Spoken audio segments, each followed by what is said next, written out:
राजधानी शिमला में winter carnival का भव्य आगाज हो गया है। मुख्यमंत्री सुखविंदर सिंह सुक्खू ने हिमाचली परिधान और पारंपरिक वाद्य यंत्रों की गूंज के बीच सांस्कृतिक दलों को हरी झंडी दिखाकर कार्निवल का विधिवत शुभारंभ किया। इस अवसर पर महिलाओं द्वारा प्रस्तुत महानाटी में मुख्यमंत्री ने भी भाग लिया। वहीं बेटी बचाओ बेटी पढ़ाओ का संदेश देकर सामाजिक जागरूकता का आह्वान किया। मुख्यमंत्री ने कहा कि विंटर कार्निवाल के माध्यम से युवाओं और पर्यटकों को हिमाचल की समृद्ध संस्कृति, लोक कला और परंपराओं से रूबरू होने का अवसर मिलेगा।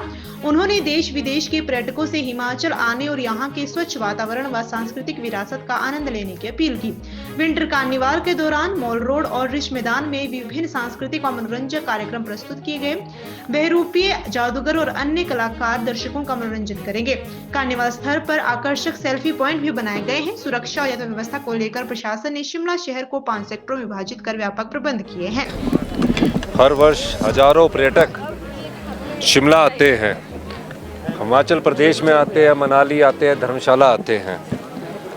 और निश्चित रूप से पिछले जब से हमारी गवर्नमेंट आई है तब से हमने विंटर कार्निवल का आयोजन किया है और 7 दिन ये हमारा आयोजन चलेगा। विंटर कार्निवल शिमला में और धर्मशाला में कांगड़ा वैली कार्निवल की आज शुरुआत हो रही है। मैं यहाँ इसकी शुरुआत कर रहा हूँ। हमारे प्रदेश के जो डिप्टी चीफ मिनिस्टर है मुख्यमंत्री मुकेश अग्निहोत्री जी, वो कांगड़ा में विंटर कार्निवल की कांगड़ा वैली कार्निवल की शुरुआत कर रहे हैं।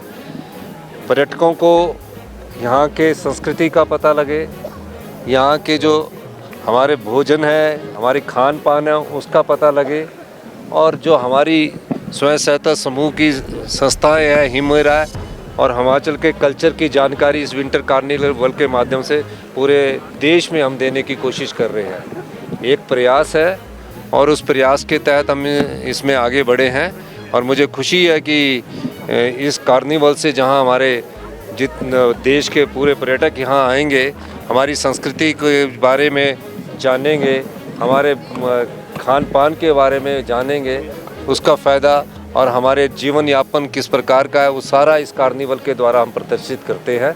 इसलिए इस विंटर कार्निवल की आज शुभारंभ करने के लिए मैं आया हूँ, क्योंकि नया साल भी है और पर्यटक का हैप्पी क्रिसमस भी है और सभी प्रकार के पर्यटक यहाँ आते हैं। और मैं ये कह सकता हूँ कि पर्यटक आए, अपना स्वच्छ हवा के यहाँ से अपनी शारीरिक हवा जो हवा है, स्वच्छ हवा, उसका प्रयोग करें, अपने स्वास्थ्य लाभ के लिए आए, ये भी बहुत ज़रूरी है। और मैं चाहूँगा कि निश्चित रूप से पर्यटकों के साथ हमारे जो लोग हैं वो भी शांति बना के रखें और पर्यटक भी कोई हुड़दंगबाजी ना करे।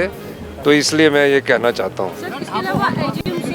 देखिए, ढाबा होटल हमने बोला कि वो डे नाइट इस समय खोल सकते हैं और कोई नहीं है, कोई पर्यटक भूखा नहीं रहना चाहिए, कोई किसी प्रकार से भी उसको कोई समस्या नहीं आनी चाहिए और पर्यटक यहाँ की संस्कृति का लाभ उठाए, यहाँ की जलवायु का लाभ उठाए।